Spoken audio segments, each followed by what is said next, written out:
শুধু আমার গোপন ব্যথা কেঁদে কেঁদে কয় কেন আরো ভালোবেসে যেতে পারে না হৃদয়।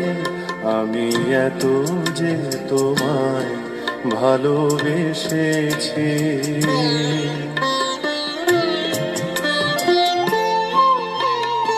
তোমার কাজল চোখে যে গভীর ছায়া কেঁপে ওঠে, ও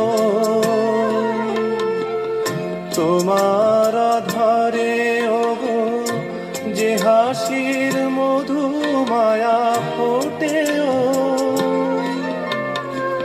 তারাই অভিমান বোঝে না আমার, বলে তুমি তো আমায় ভালোবেসেছো।